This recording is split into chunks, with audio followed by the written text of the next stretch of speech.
అవునుల్లా ఎల్లిపాయ పొట్టు తీసుడంటే గింతాలకానా వారని ఎన్ని వేసినా నన్ను వేయకపోతే ఏం బాగుంటుందని ఉప్పు అంటే ఎన్ని వేసినా నన్ను వేస్తేనే కూర బాగుంటుందని ఎల్లిపాయ అంటదట.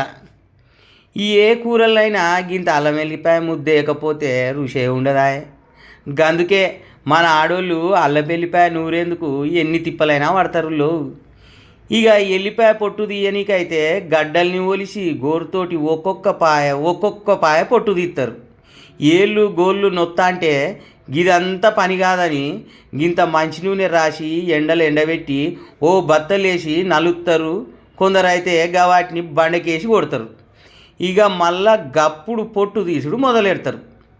అమ్మలక్కలు అంతా కలిసిన ఇక ఈ అల్లం వెల్లిగడ్డలతోటి 2-3 రోజులు పొద్దుపోతుంది. ఇక గిదంతా పని కాదని ఓ ఉపాయం కనిపెట్టిండ్రులో. ఎల్లిగడ్డలను పాయలు ఒలవాలి. వాటిని మునిగేటట్ల మంచినీళ్ళలో పోయాలి. గింత ఉప్పేసి జర్రంతసేపు నానబెట్టాలి. ఇక వాటిని ఒలుత్తా అంటే పొట్టు ఊరికేనే ఊడిపోతుందంట. కావాలంటే మీరు కూడా ఉపాయం చేసి చూడుండ్రి. మీ మీదొట్టు ఆ పొట్టు పోకపోతే దేనికైనా బెట్టు.